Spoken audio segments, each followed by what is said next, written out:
What's going on, guys? Wanted to give you an update on my 1978 Honda CB400. I think the last video I made was in November. I was putting on new piston rings, and somehow I managed to get the cam chain stuck.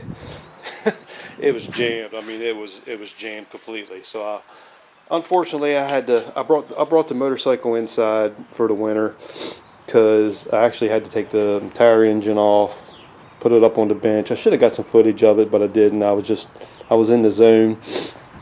Took the entire engine off to get that cam chain unstuck. So I had to tear the whole engine down.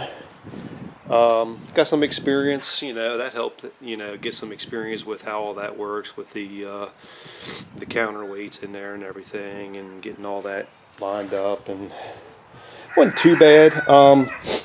So I got it back together, got my new piston rings on. I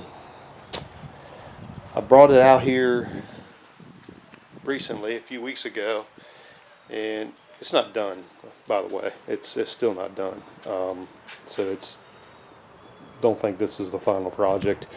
I did end up having to order a new carb, because the carb that was on it, tore it apart completely, and it was in horrible shape. The whole inside was just corroded. Everything was corroded, all the brass. If you tried to unscrew something, the brass would snap, and all the jets were in there. They wouldn't come out. I soaked it in this stuff for a long time, weeks at a time, the carb, to try to get shit loosened up so I could get the jets out and things like that, and did nothing for it. Ended up trying to screw the jet out and broke it. It was a mess. So I did find one on eBay, this one here on eBay, for 50 bucks, and it was in actually pretty good shape. So it was already cleaned when I got it, so I mounted it on there. So I put that new carb on, and what do you know, it fired right up. I didn't have my fuel tank on at the time, so I just had the bowls filled with fuel. So it ran for like 3 minutes or 4 minutes, just idled, and I was revving it, and it sounded pretty good. And once the fuel ran out, it cut off. So I tried it again the next day. Then now all of a sudden I have no spark. So now I have a no spark issue. So I think I got the spark issue narrowed down to the CDI. I tested everything. I tested the coils, tested the stator, tested the pulse generator. I tested everything. Everything checked out pretty good. Everything tested good, except, well, I did a coil test, and I actually tested it wrong. On this model, it's a different way you test from the plugs. From the plugs, you had to test from one plug to the other. Put, say, the black wire into this end of the plug, and then the red wire on the other end of the plug was the proper way to test this one for the secondary test. And I didn't do it that way. I did it like a normal, like single spark plug test, and I was getting nothing. So I thought it was a coil.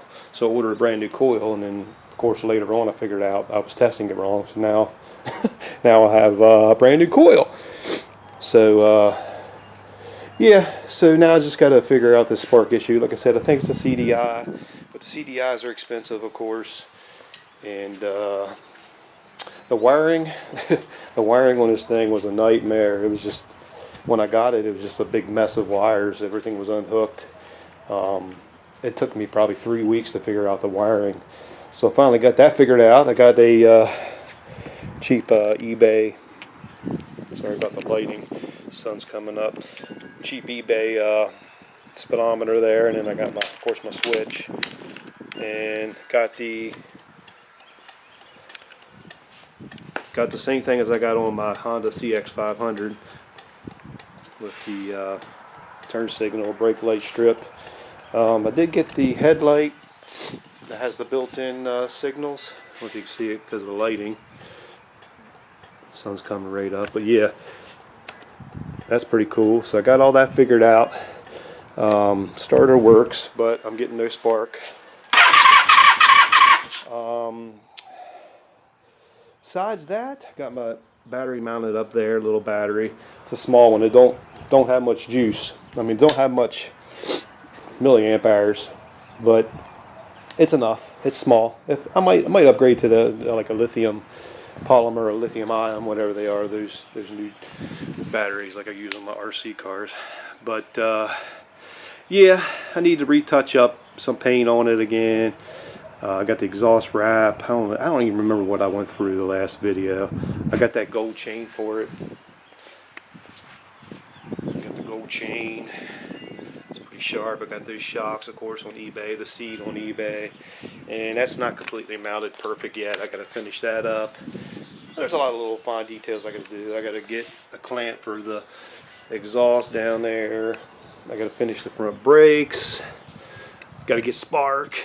And just all the little minor details. And then I need a new rear tire. This thing's like, I think it's shot. I was going to put a tube in it, but this thing's like cracked like crazy, and it's all flattened out from being sat on forever. See how it's, look at the shape of it from where it was just smashed down. It's a good tire. I mean, the tread's good and everything, but anyway, I think it's looking pretty sharp actually.